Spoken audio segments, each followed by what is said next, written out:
Hi, I'm Marla Niederer from OrsinisAngels, and what I'd like to share with you today is what I've been up to in my creativity. And I also wanted to give you a preview of some of the videos that I will be uploading to my OrsinisAngels YouTube channel this month. First thing that I wanted to share with you is I signed up for the Sketchbook Revival 2023, and I have so much fun. I've been doing it for several years and really enjoy the process, and the whole thing about it is that they're trying to get you to incorporate using a sketchbook as part of your practice. And it doesn't have to be every day. It can be every day, or it can be every weekend or whatever, but it's trying to get you to feel more comfortable using your sketchbook as a tool for your creativity. And I absolutely love doing that. So the first video that they shared when I signed up for the Sketchbook Revival was by Allie Manning, and she showed how to make her version of a traveler's notebook. And what she used was a repurposed old book. And I didn't have one the size that I really wanted. I wanted to work with some large pages, thinking of a project a little bit down the road. And I started out using two, like a front and a back cover of an old book that I had and wasn't using. And I did, remove the signature as she showed how to do, but I wanted a larger spine. So I added a spine, and I believe I used mat board for this one. And when I was putting it together, I did make my own book cloth. And what I did was I used fabric, and I ironed on Ultra Bond, and then I ironed on, and it was Ultra Bond, very heavy. It was the real strong Ultra Bond. And that's something you can buy in any fabric store, like Joann Fabrics, which is where I bought it. And I had the fabric at home. This is just plain cotton. And then I stamped on it. But after I ironed on the Ultra Bond, I also ironed on tissue paper. And that made it much easier to glue onto the boards without having the glue seep in. Because I'm not showing you, but my first try was an absolute disaster attaching the fabric without going through that process. It just looked too messy, and I just, I had fraying threads all over, and I just didn't really want to do that.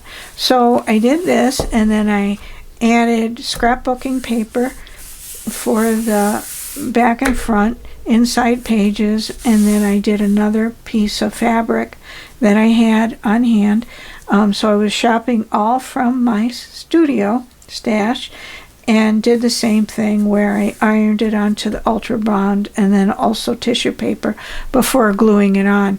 And I believe I used a quick drying white glue for the papers, and I think I might have, I think I used a Fabric Fusion from glue, Aleene's, and I like this one a lot because it doesn't have any odor and it works really well. And I think I used that. I also used white glue.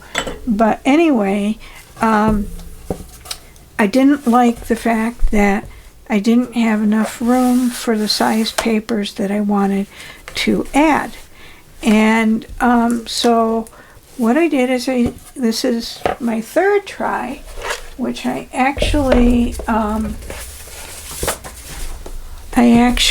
wanted it much larger. I had purchased some watercolor paper, and I just wanted it to fit that size. So I didn't have a book the size I wanted, so this was cut from the backs of watercolor paper pads. And what I did again, I used fabric that I made into book cloth. And I did like, Allie Manning had suggested, where I used, elastic cord to hold the books in place, or the signatures, and then just covered this whole thing with fabric on the outside.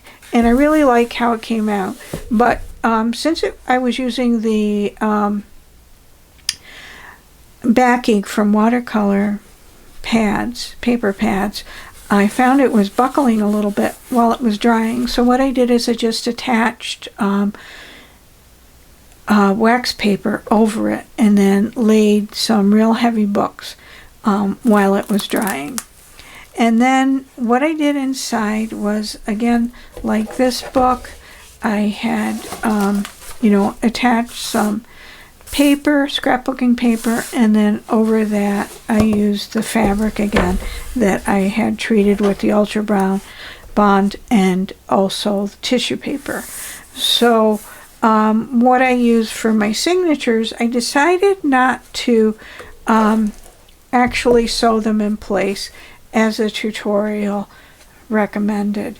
So she showed how you sew your signatures together, but what I decided was, one, I did two things different. One, I added 2 strands of the elastic instead of 1, and then I added the paper that I cut to size, and here my silver coating is coming out, but the elastic's still there.